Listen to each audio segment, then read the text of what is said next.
This is Democracy Now!, democracynow.org, The War and Peace Report. I'm Amy Goodman with Juan Gonzalez. On Monday, Democratic Senator Richard Blumenthal opened a probe into the Professional Golfers Association of America merger of their PGA Tour with the Saudi LIV Golf Tour. The merger came as a shock to much of the sports world, as the PGA spent months trying to undermine LIV by banning golfers who joined the Saudi venture from participating in PGA events. Critics say it's the latest example of sports washing to gain cultural and corporate influence by a country accused of massive human rights violations. Senator Blumenthal chairs the Homeland Security Subcommittee on Investigations. In letters to PGA Tour Commissioner Jay Monahan and LIV CEO Greg Norman, he noted Saudi Arabia's, quote, deeply disturbing human rights record at home and abroad. This comes as U.S. Secretary of State Antony Blinken was in Saudi Arabia last week meeting with Crown Prince Mohammed bin Salman, the de facto head of state, in Jeddah. As a presidential candidate, Biden vowed to make Saudi Arabia a pariah over its human rights record after the assassination of the journalist, the Washington Post columnist Jamal Khashoggi. For more on all of this, we're joined in Brussels by Lina Alhathloul, head of advocacy for an independent nonprofit group that works to defend human rights in Saudi Arabia. She is the sister of the jailed Saudi feminist activist Lina Alhathloul. Welcome to Democracy Now! If you could pronounce your name for me, I'm sorry that I didn't pronounce it correctly, and that's very important. No worries at all. I'm Lina Alhathloul, and thank you for having me. Well, thank you so much for joining us. Can you talk about what in the sports world, and even outside of that, is so significant? This joining of what if you could explain what Saudi Arabia's LIV Golf is with the PGA Tour, and the complete turnaround of the PGA Tour, condemning Saudi Arabia for the last year, talking about its human rights abuses, and now joining in this Gulf alliance. Yes, absolutely. I mean, we've been following the story for over a year now, and human rights and whitewashing was the main point that people were discussing. And what we see now is that money has spoken, money has won. And basically what is happening is that Saudi Arabia is not only whitewashing its image by investing in sports and by infiltrating this industry, it is in the long run also very dangerous, because once we pass on from soft power, that is Saudi Arabia, buying a new image by, pretending it is opening up and that they're hosting a sports event. Now, afterwards, in the long run, they will have the money, they will have control, they will have influence in many sectors. And this is where it's getting really dangerous. So I think it's not only about whitewashing its image. In the long run, it's also about control and influence in many sectors, including the sports sector. Could you talk about the huge rise of executions in Saudi Arabia? Amnesty revealed that they tripled between 2021 and 2022, and yet the world hears nothing about this? Yes, thank you very much for this question, and I think it's very related to the U.S.-Saudi relationship. When Biden was saying that Saudi Arabia was a pariah and that they won't go back to business as usual with Saudi Arabia after the murder of Jamal Khashoggi, and then they still go for realpolitik and for U.S. interests, they go to Saudi Arabia and they fist bump MBS. What happened afterwards, actually just afterwards, is the mass execution of 81 people in one day.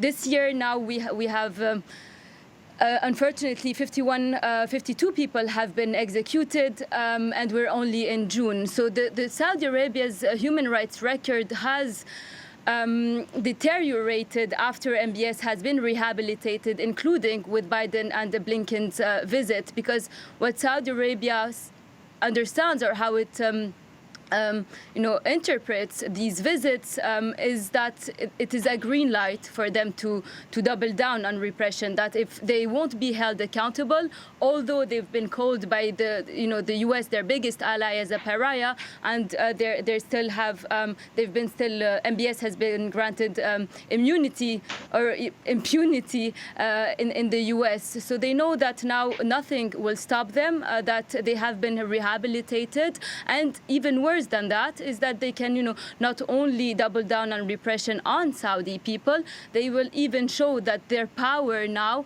that they're so emboldened and so empowered that they can target US citizen. And that is the case of Saad al-Madi, who has been arrested in Saudi Arabia for tweeting. He's been sentenced to dozens of years in prison. At the end of the day, now he has been released because there has been a huge campaign against this sentence, but he is still on a travel ban in Saudi Arabia. So a US citizen that is more than 70 years old is on a travel ban in Saudi Arabia, and the US cannot do anything to bring it back home. We see that Saudi Arabia has felt emboldened by these short-sighted policies of the US and for the lack of a strong stance regarding human rights with the Saudi government and MBS specifically. Lina, can you talk about your sister, what's happened to her, where she is now, if she's, and then talk about the broader issue of women's rights and human rights in Saudi Arabia? Yes, thank you, Amy. So my sister, Lina Alhathloul, was, unfortunately, she can't be anymore, a human rights activist. She was the leader of the Women to Drive campaign in Saudi Arabia. So before 2018, women could not drive in Saudi Arabia, and they were, and they still are, subjected to the male guardianship system, meaning that us, as Saudi women, we are considered as minors till the end of our lives. Every important decision of our life has to be approved by our male guardian, who is our father. Then when we get married, it is our husband, and sometimes it even becomes our son.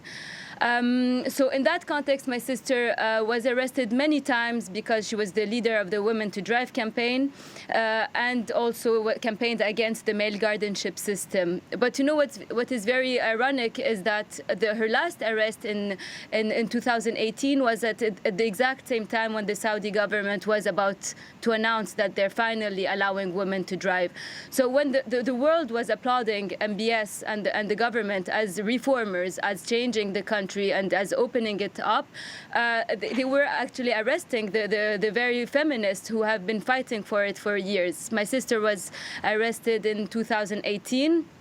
There was a huge defamation campaign against her on Saudi media with her picture and where it was written traitor, that she's in a foreign of agent states, without really stating which state she was an agent of.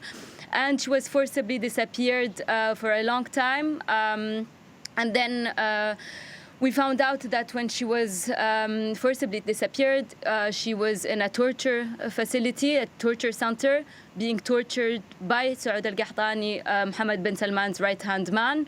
And later on, she received her official charges, and she was actually explicitly charged with her activism, and including being in contact with Amnesty, Human Rights Watch, the UK diplomats, and EU diplomats, which means that Saudi Arabia, when it was touring the world being applauded for reforming, was actually sentencing its own citizens for being in contact with what we thought were allies. So she was then sentenced to 5 years and 8 months. But released on probation in February 2021. She is now on a travel ban, meaning that she cannot leave Saudi Arabia. And she lives, I don't want to put words in her mouth, but this is the situation. She has been targeted with Pegasus after her release, which is an Israeli spyware, a zero-click Israeli spyware, meaning that you don't have to click anything on your phone and you are still hacked and they can see everything on your phone. So she's been surveilled. She feels, of course she feels surveilled. And what is important to note is that my whole family is on a travel ban, meaning that there are threats of arrest and that they're trying to silence even the relatives of activists. We only have 10 seconds, but your response to the meeting of Antony Blinken, the Secretary of State, and Mohammed bin Salman in Saudi Arabia, and what came of that? Well, I think it's very clear. My message is that we have warned that without strong human rights conditions to rehabilitate MBS or to go back to business as usual with Saudi Arabia won't only harm Saudi people, but it will backfire. Emboldening someone like MBS, who has imprisoned the prime minister of sovereign state Lebanon and who has started the worst war, Yemen, will backfire. So the U.S. should stop, thinking about short-sighted policies and start thinking about the long-term strategies. And emboldening MBS will only feed a monster that will be unstoppable in a couple of years. Lina Alhathloul, we want to thank you for being with us, head of the advocacy for the independent nonprofit group that works to defend human rights in Saudi Arabia, sister of Saudi feminist activist Lina Alhathloul. This is Democracy Now! I'm Amy Goodman with Juan Gonzalez. Thanks for joining us.